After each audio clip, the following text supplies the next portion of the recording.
విఘ్నేశ్వర షణ్ముఖ పార్వతీ సమేత పరమేశ్వరాయ నమః. Ramadevi astro and వాస్తు ఛానల్ని వీక్షిస్తున్న ప్రేక్షకులకు స్వాగతం. అందరికీ వచ్చే అనుమానం ఇంకొకటి ఏంటంటే స్వయం పాకంలో ఏమి ఇవ్వాలి, ఎందుకు ఇవ్వాలి, ఎప్పుడెప్పుడు ఇవ్వాలి అని అడుగుతారు. స్వయం పాకంలో ఏమి ఇవ్వాలి అనుకుంటే మనం ఏ కార్యక్రమాన్ని తలుచుకుని ఏ కార్యక్రమం నిమిత్తం ఇస్తున్నామో దానికి సంబంధిత వస్తువులను ఇవ్వాలి. చాలామంది అడుగుతారు, ఏమంటే స్వయం పాకంలో ఉప్పు ఇవ్వచ్చా, నూనె ఇవ్వచ్చా అని. ఉప్పు నూనె కూడా స్వయం పాకంలో ఇవ్వాలి. అసలు స్వయం పాకం ఎందుకు ఇస్తారు? స్వయం పాకం ఒక బ్రాహ్మణుడికి భోజనం పెట్టాల్సిన రోజున, అంటే శుభతిథులలో లేదా పితృకార్యాలలో పండుగల రోజుల్లో ఈ స్వయం పాకాన్ని ఇస్తారు. పితృకార్యాల్లో ఇచ్చే స్వయం పాకంలో నూపప్పు కూడా ఇస్తారు. నూపప్పు, నూనె, ఉప్పు, పెసరపప్పు ఇస్తారు కందిపప్పుకు బదులు. దానికి సంబంధిత మనం ఆ పితృకార్యాల్లో ఏ వస్తువులతో అయితే వంట చేసుకుంటామో ఆ వస్తువులను ఇస్తారు. శుభకార్యాలకు మనం ఏ వస్తువులను వాడతామో వంటలో ఆ వస్తువులను ఇస్తారు. నూనె, ఉప్పు ఇవ్వచ్చా అంటే నూనె, ఉప్పు, పెరుగు, పాలు తప్పకుండా ఇవ్వాలి. ఎందుకంటే ఒక బ్రాహ్మణుడు మన ఇంటికి వచ్చి భోజనం చేస్తే మనం వండి పెడతాము. బ్రాహ్మణులకి కొన్ని నియమాలు ఉంటాయి.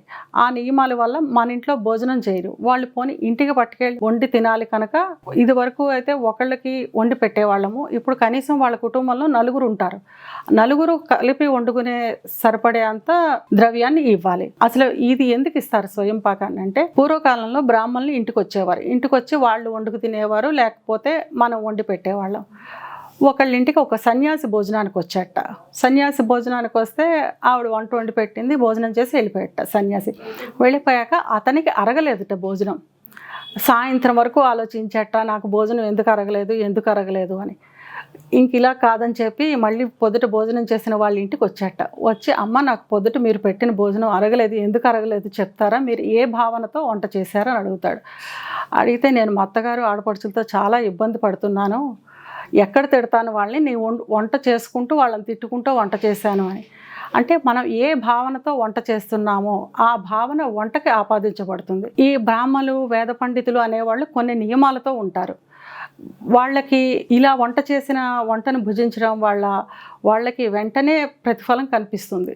అంటే వెంటనే ఆ ఇబ్బంది తెలుస్తుంది కనుక వాళ్ళ నియమభంగం అవ్వకుండా వాళ్ళు అందరిళ్లలో భోజనాలు చేయడం మానేశారనమాట.